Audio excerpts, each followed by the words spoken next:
Bom, agora vamos dar uma olhadinha aí como é que estava organizado o feudo. Tá? Deixa eu pensar em termos de poder, como a gente poderia imaginar um feudo? É uma fazenda, um pedaço de terra, tem uma quantidade de pessoas que mora lá e produz o que necessitam lá dentro, tentando sobreviver, sendo autossuficiente. Tá? O feudo tinha um castelo, onde morava o dono, o seu feudal, né? Uma pequena aldeia, uma pequena vila, onde moravam os servos. Tinha também que ter uma capela, uma igrejinha, né? E basicamente eram as construções que tinha dentro do feudo. Agora a gente precisa entender quanto ao uso da terra, como é que o feudo estava dividido. Então, quanto ao uso da terra, o feudo estava dividido em três partes.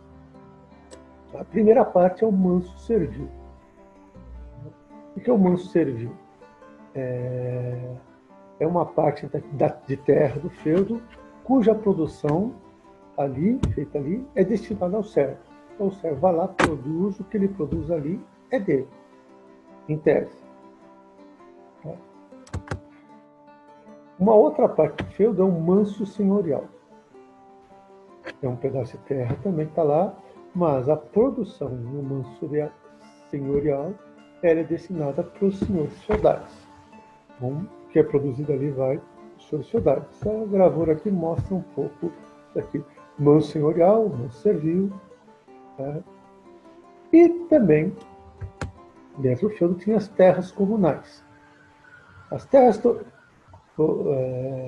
comunais, elas são de uso comum, como o nome diz. Tanto os servos como os senhores, eles podiam se beneficiar das terras comunais. Era o bosque, por exemplo, onde podia se pegar madeira, para fogueiras, forno, fogão. Né? Vamos lembrar que a caça é uma prerrogativa do senhor feudal. O servo não pode caçar, só a nobreza pode caçar. Muitas vezes, em alguns momentos, a morte por pegar um servo caçando, a pena, a punição por pegar um servo caçando é a morte. Certo? Mas o bosque ele oferece madeira para fogueira e tal, e era uma área de uso comum. Né? Um lago, tanto os servos quanto os senhores poderiam pescar, se alimentar do peixe que estava ali. O pasto, por exemplo, a região de pasto. Tá? Então, essas eram as terras comunais, de uso comum. Então, quanto ao uso da terra, o feudo era dividido nessa parte. Isso é importante para entender o próximo slide, né, que fala sobre as relações entre os servos e os senhores feudais. Tá? Então, essas relações entre os servos e os senhores feudais, elas se caracterizam por uma espécie de arrendamento da terra. O que é o arrendamento? O arrendamento é uma coisa que ocorre até hoje em dia. Alguém pode ter uma terra que ele não usa, ele pode arrendar. Ele entrega a terra para uma pessoa, a pessoa trabalha lá, e em vez de pagar um aluguel, ele paga com parte daquilo que ele produz. Isso é um arrendamento. Então, a relação entre os servos e os senhores feudais é uma espécie de arrendamento. O dono da terra, que é o senhor feudal, ele deixa o servo morar lá, né? Então, em troca do direito de viver e produzir nas terras do senhor, os servos devem uma série de obrigações ao senhor. E é isso que a gente vai ver agora nesse slide. Quais eram as principais obrigações dos servos para com os senhores feudais? Por exemplo, entre essas obrigações estava a corveia. O que é a corveia? A gente viu lá que havia o manso senhorial. O que fosse produzido ali ia para o senhor feudal. Mas quem ia produzir no manso senhorial? O servo.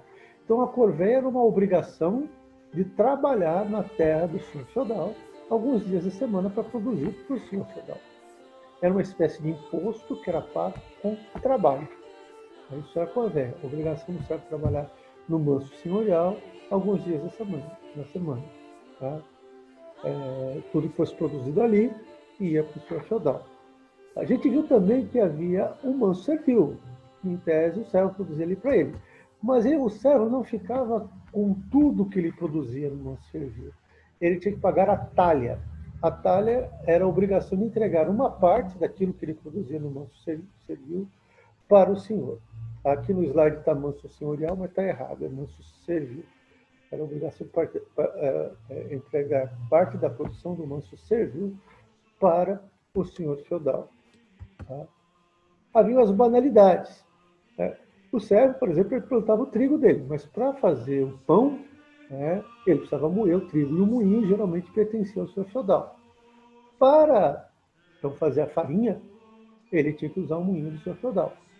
Não usava de graça, ele pagava ou moendo o trigo do senhor feudal ou entregando parte da farinha que ele produziu com o trigo que ele tinha colhido no manso servil. Ou seja, as banalidades eram impostos pagos para utilizar o equipamento do senhor feudal. Podia ser o moinho, podia ser o forno, passar o pão, tal. O lagar, que era uma tina onde eles amassavam, bem grande, onde se amassava a uva para fazer o vinho.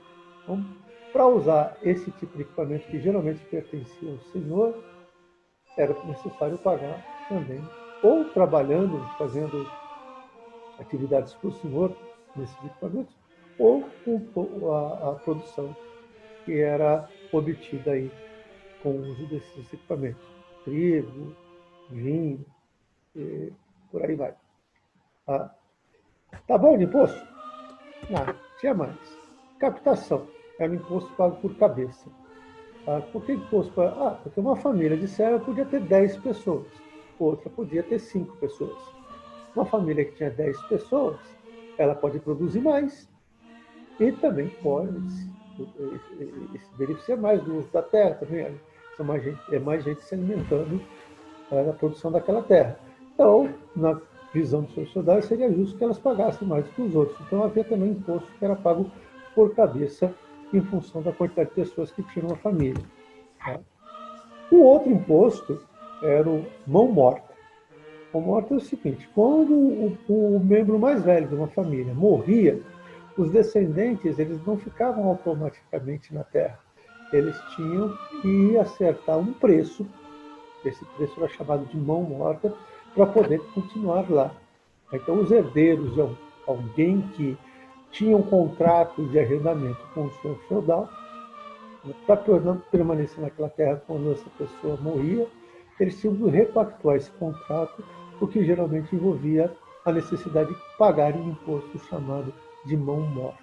Então, vejam, é uma série de obrigações. Isso mostra para a gente o quê? O que a gente consegue compreender isso? Que os servos ficavam com muito pouco. E isso também estimulava o servo a produzir pouco, porque se quanto mais ele produzisse, mais o senhor feudal ia tomar dele. Então, não era uma situação que estimulava a alta produtividade. Por isso também havia muita escassez, porque as pessoas procuravam fazer só o mesmo mínimo necessário para sobreviver, porque se sobrasse muita coisa, não ia ficar mesmo com o servo. Né? Então, isso mostra que os servos viviam sobre um sistema muito opressivo de cobranças. Né? Quanto ao auge do feudalismo, as coisas eram mais ou menos tranquilas para o servo. Mais ou menos tranquilas por quê? Porque o objetivo era obter a subsistência. Mas no final do feudalismo, quando os donos de terra começam a querer não só a subsistência, mas a ganhar dinheiro para comprar coisas, aí a vida do servo começa a piorar, começa a haver muitas revoltas. Tá? Por quê? Porque daí começa a haver uma exploração cada vez maior, uma obrigação cada vez maior, uma cobrança cada vez mais rígida dessas obrigações por parte dos senhores feudais. Isso daí, a partir do ano 1000, 1100, muda. Começa a haver uma tensão maior no campo, em função dos donos de terra quererem, não mais só a subsistência, mas quererem extrair cada vez mais riqueza, explorando o trabalho dos servos que viviam nessas terras. Tá? Vocês terem uma ideia, talvez vocês já tenham ouvido falar disso, mas o poder do senhor feudal sobre a vida do servo é tão grande que havia em algumas regiões da Europa um costume que era o direito à prima noite, prima de primeira noite. quando o servo casava, o senhor feudal tinha o direito de passar a primeira noite com a noiva. É um filme até muito interessante, aconselho que vocês vejam, que chama-se Coração Valente, que inclusive fala um pouco sobre esse costume feudal do direito à prima-noite. Tá? Então, essas eram basicamente as relações entre os servos e os senhores feudais. Não foram as únicas relações importantes do feudalismo. Havia um outro tipo de relação no interior da nobreza, que eram as relações de suzerania e vassalagem. Essas relações eram relações que se estabeleciam no interior da nobreza. Olha essa imagem aí. Ela representa a homenagem. A homenagem era uma cerimônia no qual se estabelecia as relações de suzerania e vassalagem. O que eram essas relações? A gente viu que o senhor feudal, para ser dono da sua terra, ele precisava ter um exército e ter condições de protegê-la, porque senão o outro ia lá tentar tomar a terra dele. O direito de conquista prevalecia naquela sociedade. Então, as relações, voltando um pouco, as relações de suzerania e vassalagem, elas se estabeleceram no interior de nobreza, tá? E ela se caracterizava pelo seguinte: o nobre com mais terras poderia doar uma parte, um lote dessas terras para outro nobre, tá? Em troca de fidelidade e auxílio militar quando ele precisasse. Porque, veja, se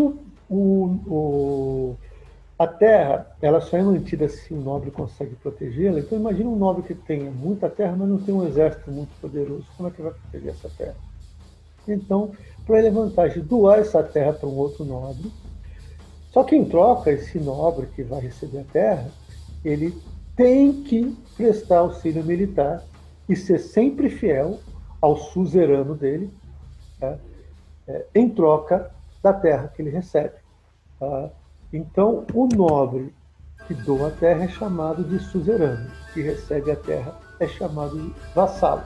Então, o vassalo é um nobre, tá? Recebeu terra, mas ele deve a obediência, deve fidelidade, e sempre que o seu suzerano precisar de apoio militar, ele deve ir lutar ao lado do seu suzerano.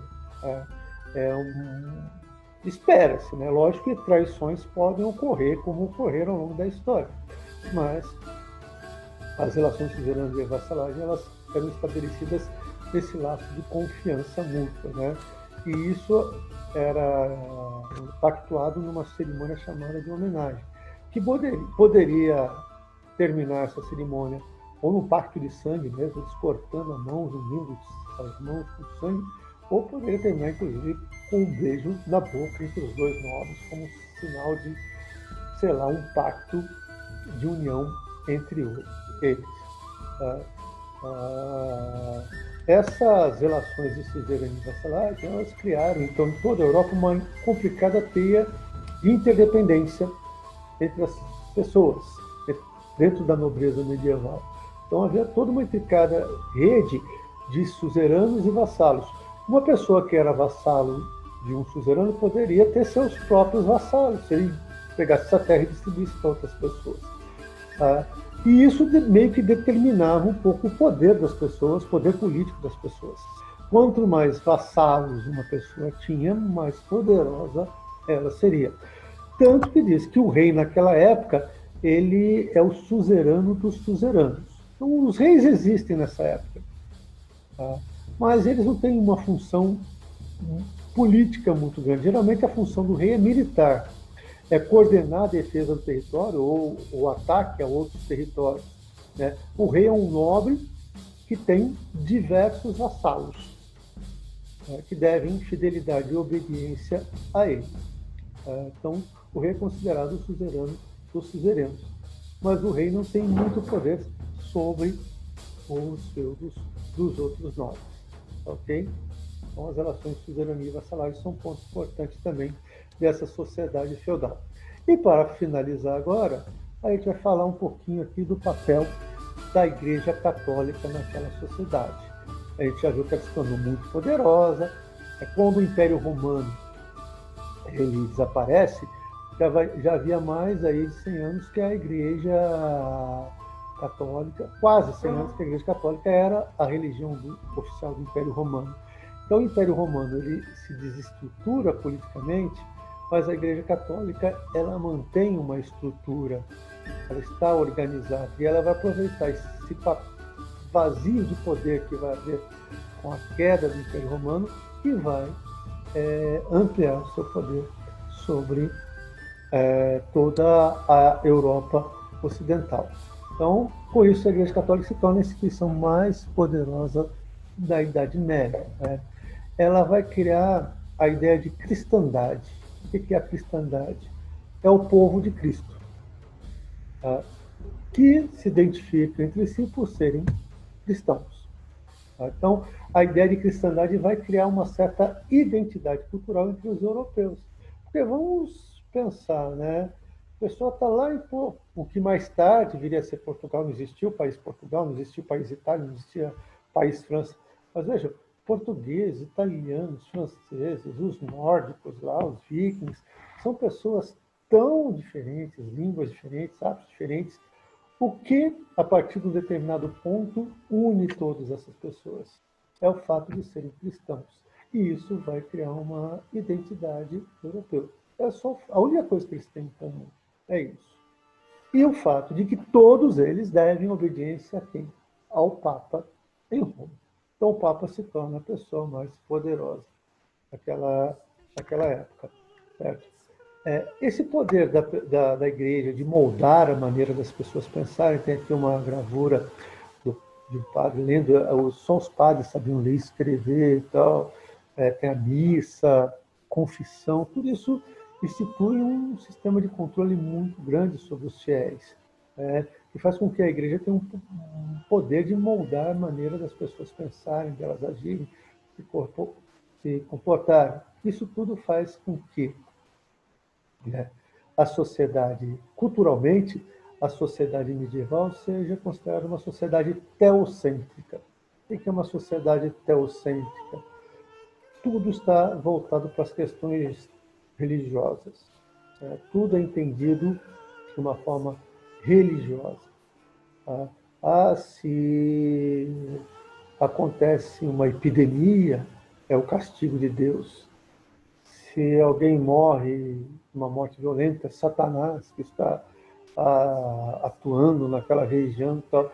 Tudo passa a ser explicado pela ação de forças sobrenaturais. Há pouco espaço numa sociedade teocêntrica para o uso da razão, para aquilo que a gente chamou de antropocentrismo, que caracterizou a cultura grega. Isso tem pouco espaço para isso. E tudo é explicado a partir da ação de forças sobrenaturais. Ou é Deus, ou é o demônio que provoca os infortúnios e as coisas boas que acontecem na vida. Então, tudo é explicado dessa maneira. Uma sociedade teocêntrica se caracteriza por isso. Tá? Como é que a igreja conseguia esse poder todo sobre as pessoas? Lógico que a religião, para quem está dentro de uma religião, o líder religioso ele tem uma influência muito grande. Muitas vezes a gente olha com muita admiração para os líderes religiosos, porque eles representam a gente valores importantes. Mas a igreja ela tinha também algumas instituições para garantir esse poder. Uma delas era o Tribunal do Santo Ofício da Inquisição. Às vezes chamado Santa Inquisição, às vezes só Inquisição, às vezes chamado de Tribunal do Santo Ofício.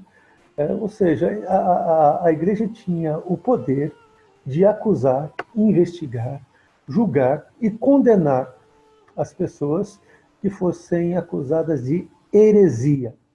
O que é uma heresia? Heresia é discordar de um pensamento majoritário da igreja. Então, qualquer pessoa que discordasse de uma posição oficial da igreja, ela era acusada de heresia. Ela podia até ser religiosa, ela podia só discordar de um ponto. Por exemplo, um cara como Miguel Servet, a gente vai falar mais para frente sobre ele, quando falar do Renascimento. Miguel Servet ele foi queimado na fogueira, ele teve que fugir da igreja, mas não conseguiu escapar. Entre outras coisas, por discordar do mistério da transubstanciação, ele discordava que a hóstia se tornava o sangue e o corpo de Cristo, por exemplo. E por isso ele foi perseguido pela Igreja Católica.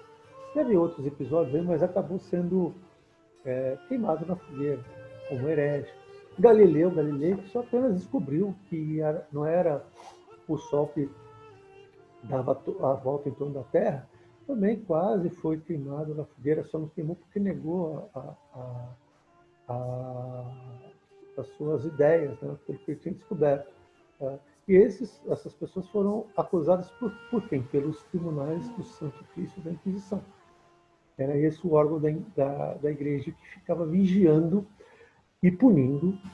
E podia usar a tortura, os tribunais eles tinham a autorização para torturar as pessoas, que, sob tortura, acabavam confessando que os torturadores queriam que elas confessassem. E geralmente a pena para essas pessoas era a morte na fogueira, como mostra aí essa gravura essa gravura medieval mais abaixo. Então, os tribunais do Santo Ofício da Inquisição eram uma maneira da Igreja controlar a maneira dos fiéis pensarem. Havia um outro instrumento que era o Index Librorum Prohibitorum, às vezes chamado só de Index. Index quer dizer lista. Era uma lista de livros proibidos aos cristãos. Qualquer cristão que fosse pego lendo esse livro, ele era suspeito de heresia, poderia ser acusado pelo Tribunal do Santo Ofício e poderia terminar na fogueira. Então, a maioria de todos os cientistas que vocês estudam em física, em química, tiveram seus livros no Index Librorum Prohibitorum, ou seja, eram livros proibidos. Muitos filósofos, vocês já estudaram em filosofia, também tiveram seus livros incluídos no Index, e eram proibidos para os cristãos. Os cristãos não poderiam ler esses livros. São dois instrumentos que a igreja usava que auxiliavam a igreja no sentido de manter esse controle sobre a maneira das pessoas pensarem e que levava a essa visão bastante teocêntrica que havia durante a Idade Média. Ok?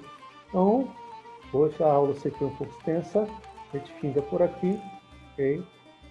Leia o texto que está postado, façam as atividades que eu estou indicando para vocês fazerem.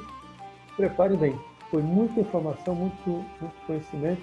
É importante que vocês assimilem tudo isso que a gente falou. Ok? Então, até a próxima.